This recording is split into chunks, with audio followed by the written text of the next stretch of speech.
It's been a wet weather race for the ages, and it's time to leave Interlagos.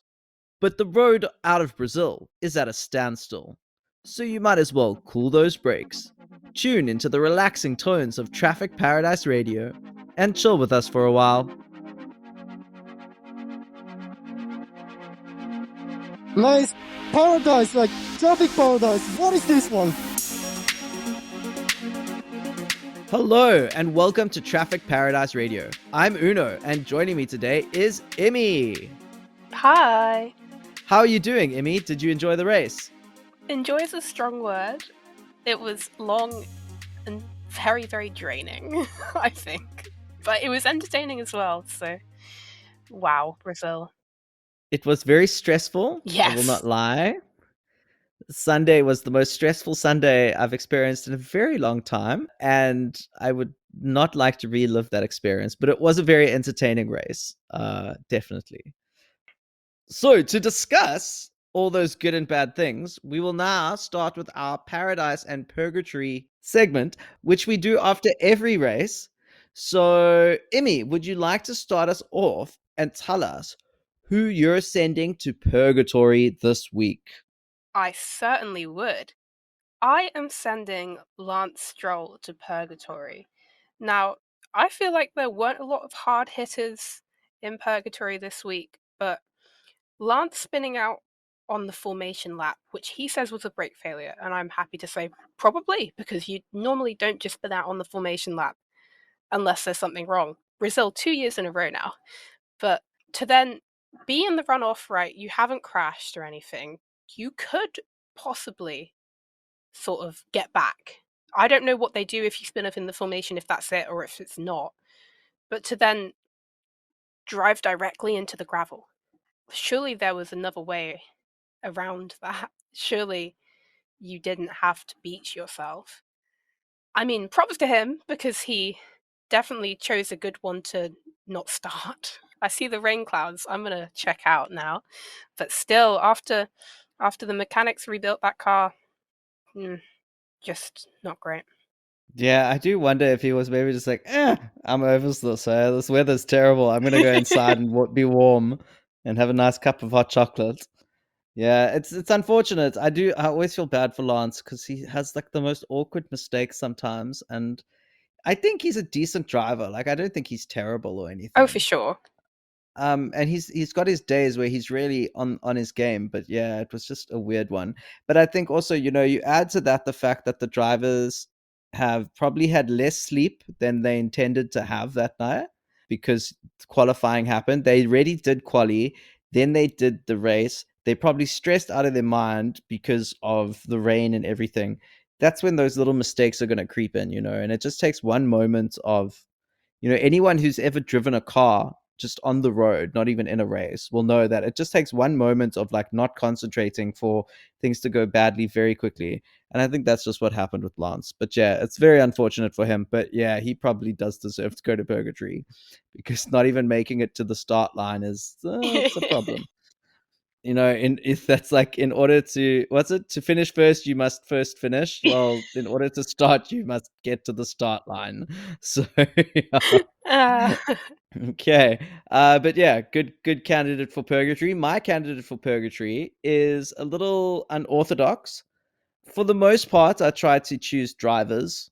Occasionally it won't be a driver, but this time I feel like there's a whole bunch of people causing an issue for a driver, and I'd like to talk about that because I've seen some horrible vitriol spewed on Twitter and also apparently on Instagram. I saw some screenshots. I'm not on Instagram a lot, so I can't really speak much to that. But people have been really mean to Lando Norris, unnecessarily mean and bordering on criminal action almost. Like people wishing death upon him and just the most vile stuff you can imagine. And I'm not going to repeat any of it here. I'm not even going to share screenshots of tweets or anything because I'm not about that. That's not what I want to do. But I do want to just speak about that supposed type of F1 fan, because this is not what fandom does. This is not what F1 fans should be doing. And you truly are bringing a bad name and reputation to the F1 community when you do things like this.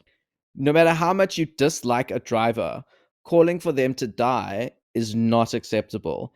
And in the case of some of the tweets I saw, trying to bring up the death of Jules Bianchi and use it against Lando Norris because he made a mistake on the formation lap is, quite frankly, it's so low class and just it's just wrong. So going to Purgatory this week is those people on F1 Twitter and in the F1 fandom who think it's okay to treat Lando Norris like a punching bag, and just grow up. Honestly, it's just grow up. Stop it. You're acting, and I can't even say grow up because children don't do things like that. It's just weird behavior. Stop it right now. Stop it. I think especially a lot of people sort of dehumanize the drivers and don't see them as real people who their actions and words might affect, especially Lando, Mm. just because maybe he said some things that could be taken the wrong way, or he's made some mistakes, and now all of a sudden, if you want to feel hatred towards someone, it is acceptable to like in the general space to feel hatred towards Lando. So more people are doing it. I think a lot of people are doing it just to do it. You know, it's a bit of a bandwagon for no reason. And now every time Lando says something that isn't perfect, or he races in a way that isn't perfect, it's the overreaction is quite insane. The winter break will do people some good to reflect and think, what have I been doing? What have I been saying?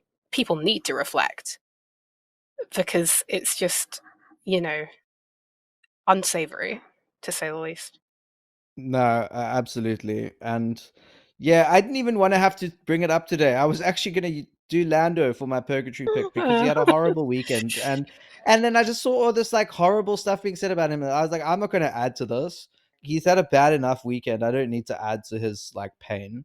So yeah, just rather just let's all just try and be better people. You can dislike a driver, you can disagree with a driver, their driving style, you can think that they're not good enough, whatever. All those things like are valid opinions to have, but the way you voice them matters so much. It matters so much. And just, yeah, do better, people. Do better.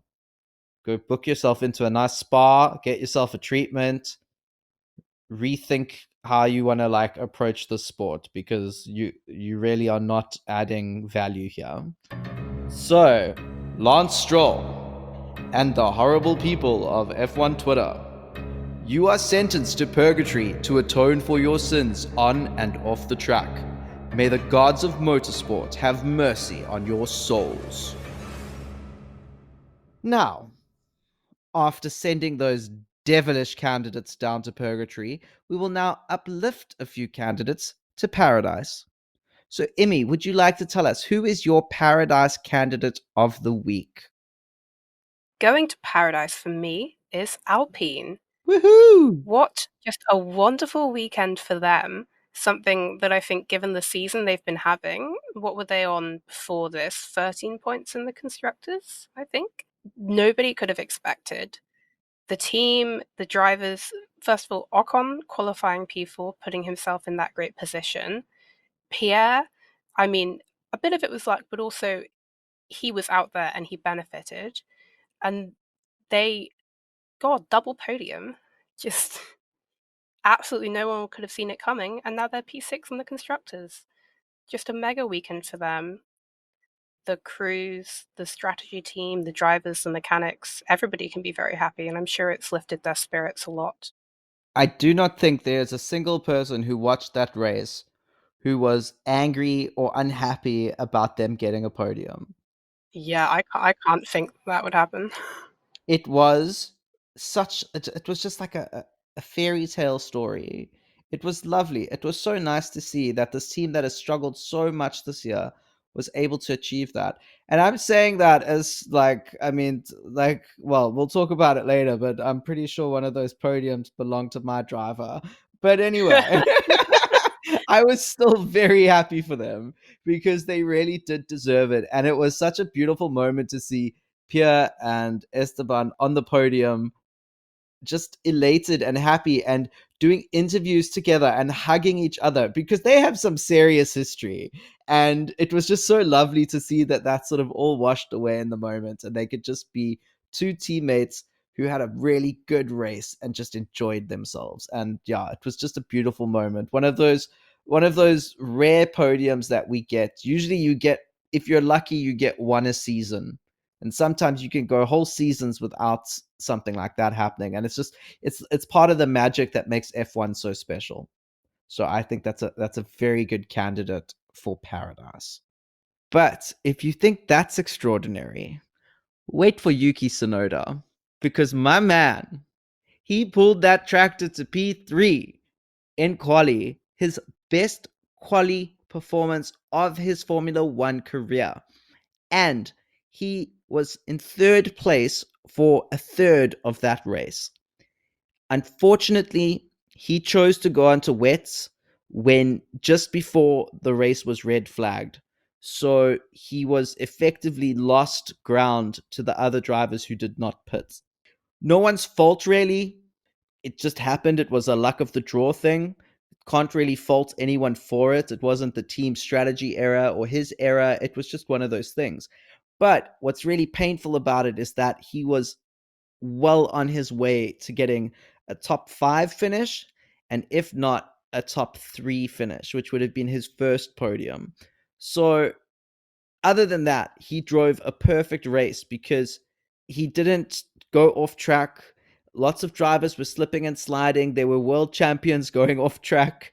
There were people with a lot more experience than him going off track and making mistakes, but he kept that little V carb on the road. He kept himself out of trouble in a race that was so fraught with danger and risk. And he was able to bring it home into the points for the first time in 3 months.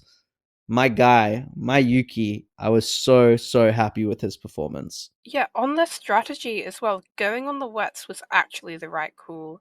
A lot of people weren't purely because they were anticipating a red flag. Somewhere in there, the system is quite flawed.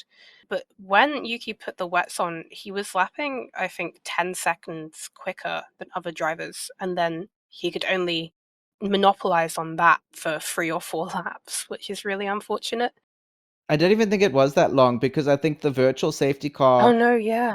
because the VSC was out, so he couldn't actually overtake anyone, and then it was red flagged. So it was Yeah. just like, yeah, He it was had a no silly, he had well, no time. No, I think there was a yeah, period between the virtual safety car, but it was a couple laps and then it was the safety car. So, yeah, yeah, there's something in there flawed because the conditions were wet. They were wet tire conditions and nobody was going on the wet tires because they were all thinking, right, why pit now when the race is probably going to get red flagged? yeah, and we're going to talk about that a bit later because it's a very big issue that came out of this race this weekend. Yeah. So we will definitely discuss that. Honestly, everybody did everything right and it was just unlucky that Yuki didn't get a podium, but man, he drove well. Yeah, And he can take that. yeah, absolutely. So with that said, oh, wait, hold on.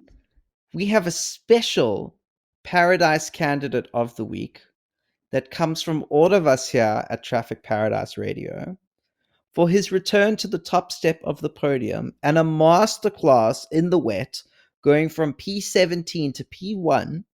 We would love to congratulate Max Verstappen and allow him entry into Paradise because, my goodness, what a drive from that man. Incredible, impressive, all the adjectives because my goodness, that was good. Yeah, I mean, monumental drive. We will look back at that. That would be a statistic that's brought up for years. Look at him, P17 to P1. You know, like, oh, just wow. And no one had the pace he had. Absolutely built for racing in the rain. And when he made it into the lead, that what, 19-second gap at the end. And he built that up from not very long in the lead. He was flying. Absolutely. Masterclass. Yeah. Brilliant, brilliant, brilliant.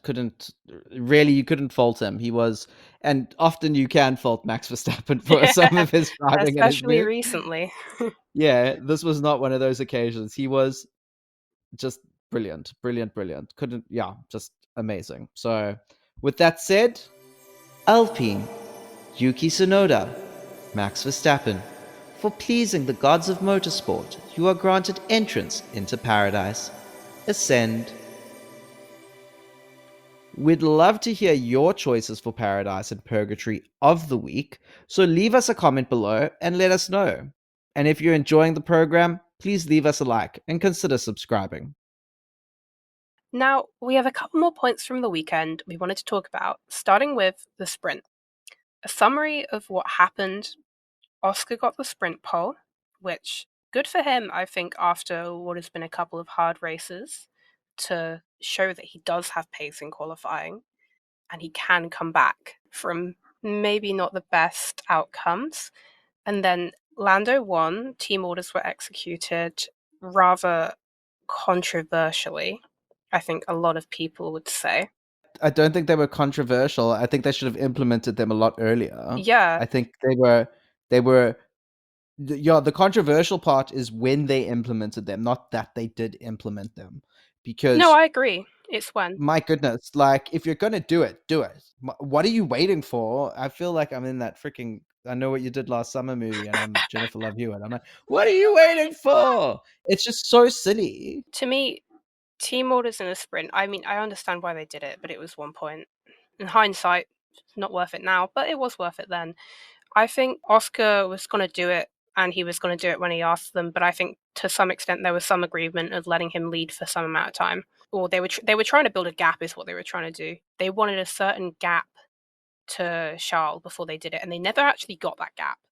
But then they did it because the virtual safety car was sort of incoming, and a lot of people seem to have issues with when the safety car was dropped. But I think it's less some sort of big setup and more that race control was sort of just a bit slow with it, to be honest.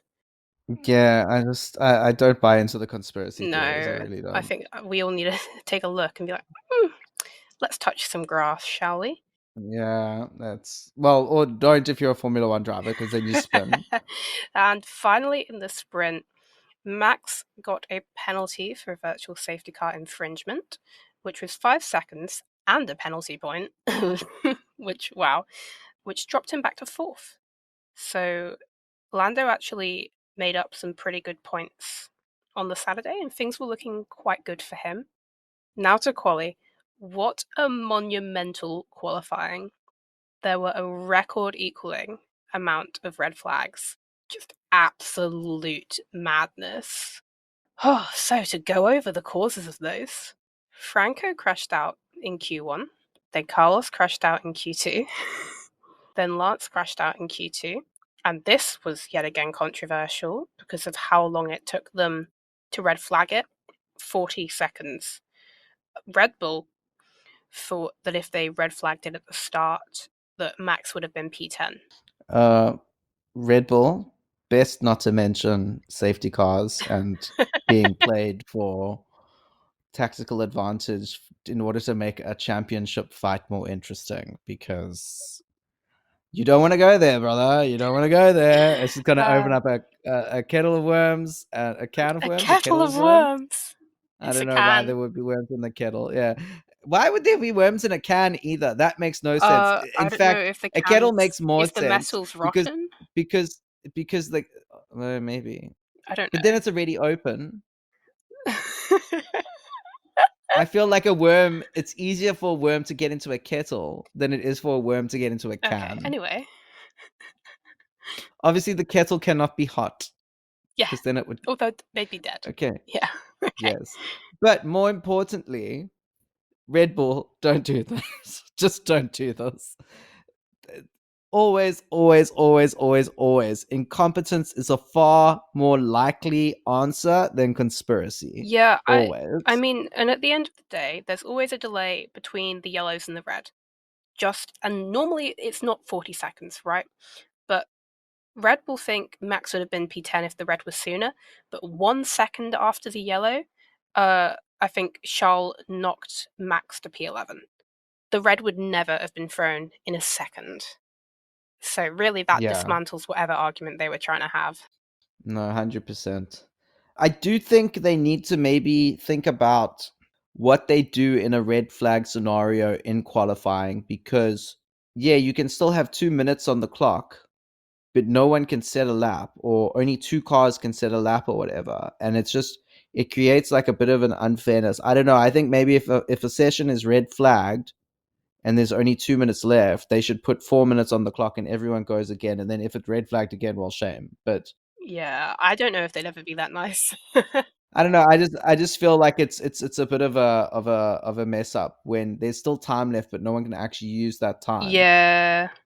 Well, It just feels odd. Or instead of doing that, you let everyone do one more lap or I whatever. feel You like know? this sort of weekend has brought up lots of regulations that could do with a tweak. Yeah, yeah, definitely. But you know what? Q3 was a lot more Oh, exciting. yes, yes. Q3. Now, this is where there were so many cars in Q3 from different teams. I think it was only McLaren and VCarb that had both of their drivers in Q3, which is what an insane lineup. Who's the junior team now, Red Bull? Who's the junior I team think both now? of the Aston Martins were in there, but Lance obviously wasn't participating, so I don't know if that counts. Anyway, yes. On the talk of Aston Martins, Fernando crashed out, gearbox first, basically, into the wall. God knows how that wasn't a pit lane start.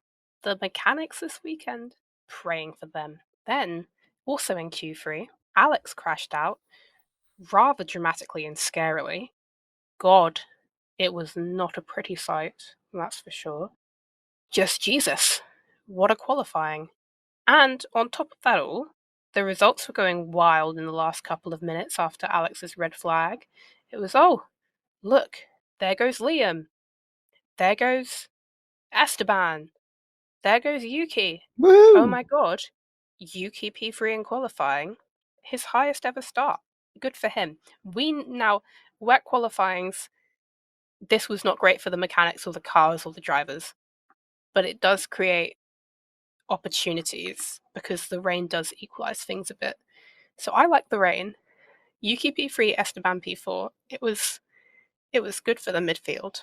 I think the midfield really capitalized on this race because Yeah, we had, well, some of the midfield, not all not of them. I half. mean, Haas had a terrible, terrible race. Aston Martin had a terrible race. Sauber still couldn't manage to get a point, even with all of these people going off That track. Sauber man, that car is so Credit bad. to Sauber, both those cars came home at the end of the race, so good to them. Good for them. Like, well done Congratulations, to the them car for didn't that. break down. Yeah, or go into a wall or something. So, props where it's due. But yeah, just very disappointing that they weren't able to capitalize on a race that was probably their only chance for real points at this stage of the season. Absolutely, this was their chance, and the car was still. Fernando came from 20 seconds back after spinning off into the grass down a hill, Yeah. and managed to overtake Zhou by the end of it. Yeah. Like, that's nothing against Zhou. That's the car. The car is just so. Just God. Wow. Yeah. I don't know why they bother even. I would just not come to the next three Yeah. races. Anyway, while we're on the topic of the race, I'm going to start summarizing. We had the 3Ds for the first time since 1977. They are did not start, did not finish, disqualified. This is the second time it's happened. This is what a mad race. Did not start. And the first Yeah. time it happened, it was all the same guy. Yes. Crazy, crazy, crazy stat. Crazy stat. Makes no sense, but it's true. Go look it up.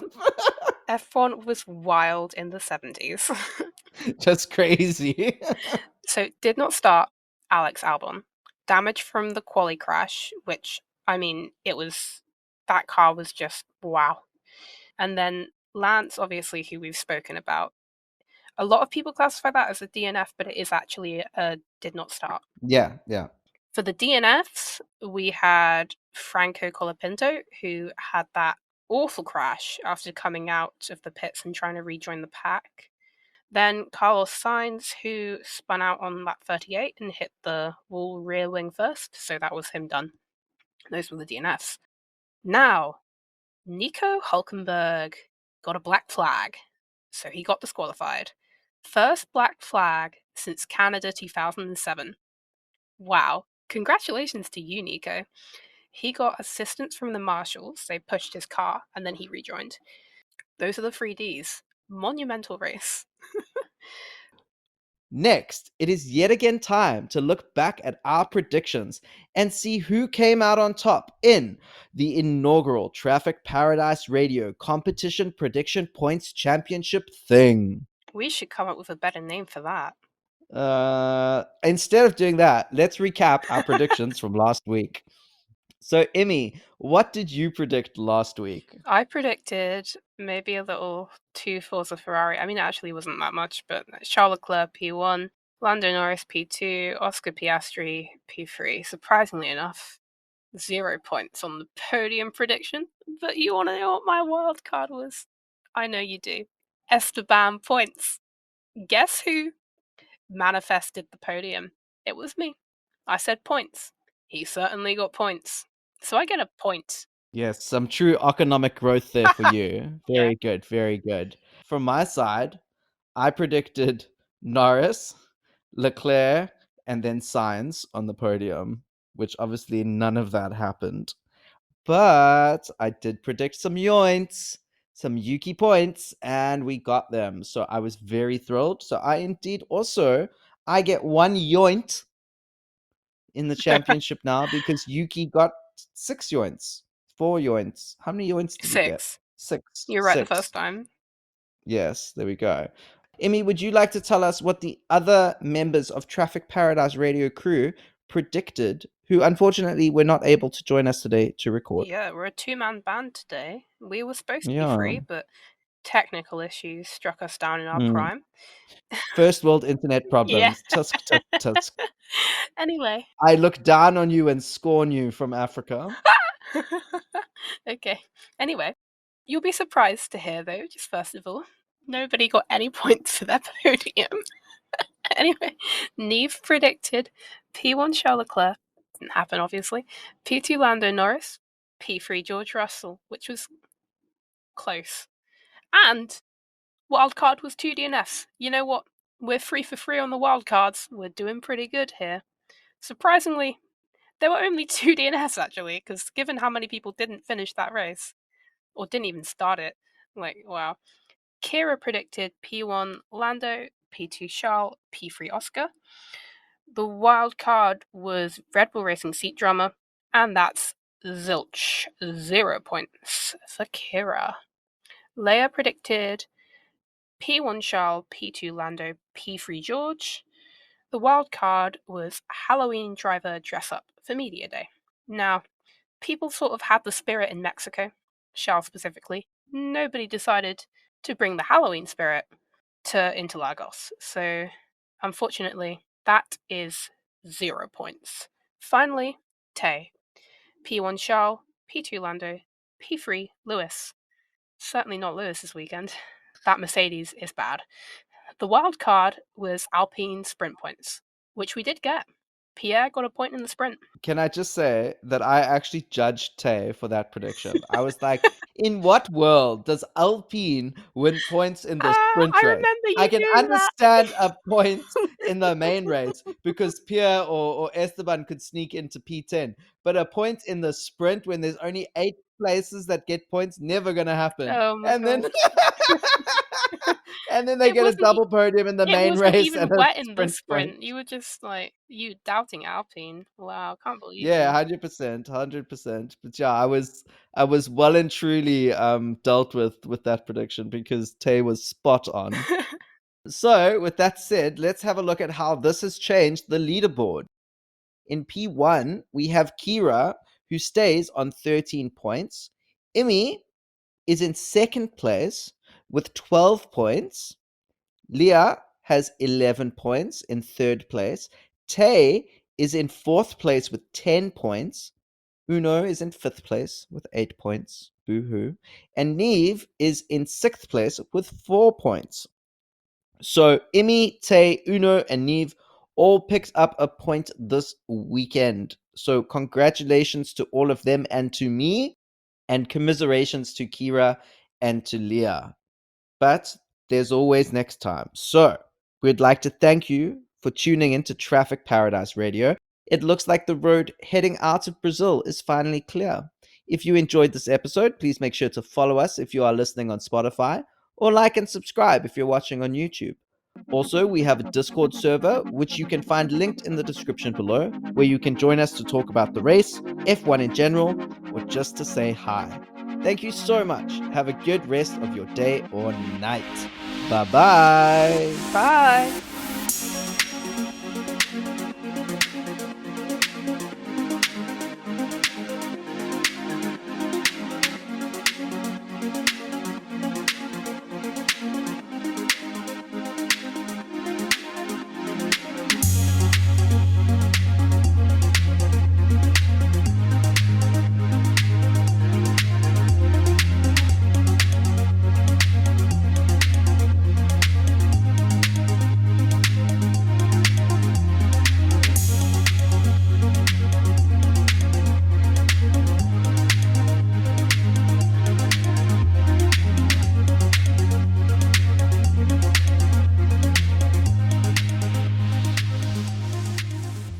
And I had to laugh like at how when Max comes up behind Liam, Liam's just like, there you go, sir. Right through, sir. Anything for you, sir. And then Checo's there, and Liam's like, never. Yeah, when Max came Bye. up, I was like, oh, is Liam gonna do something? And he just opened the door.